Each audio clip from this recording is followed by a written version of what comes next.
Day 41. The IDF has taken control of Gaza's main docks area from Hamas. Forces discovered some 10 tunnel shafts and destroyed them and took control of 4 buildings. The IDF continued its operations in the Shifa hospital complex today, with special forces moving from building to building and scanning each floor. The IDF said that while there are still patients and staff at the hospital, it's operating with discretion, patience, and thoroughness. Troops have found weapons and intelligence material, including information relating to Hamas's October 7th attack, including computers that held information and footage related to the hostages. No soldiers or hospital staff have been hurt. Family members of those missing and held captive in Gaza are in the 3rd day of their march from Tel Aviv to the Prime Minister's office in Jerusalem, which they plan to reach on Shabbat afternoon. Today they paid a shiva call to the Marciano family in Modi'in, which is mourning the loss of their daughter Noah, who died in Hamas captivity.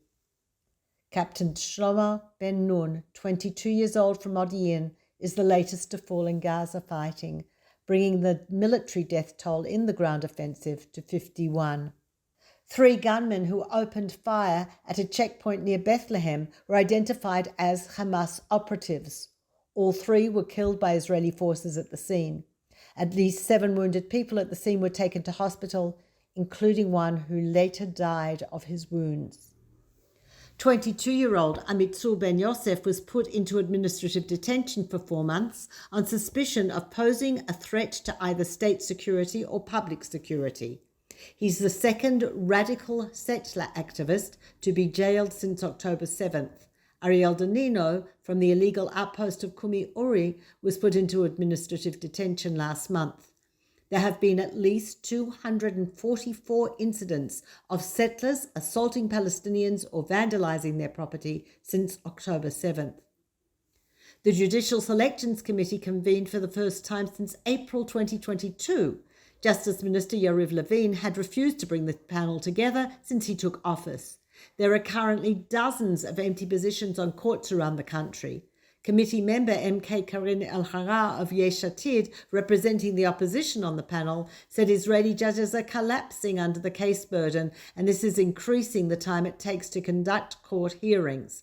After a delay of 10 months, we cannot wait any longer.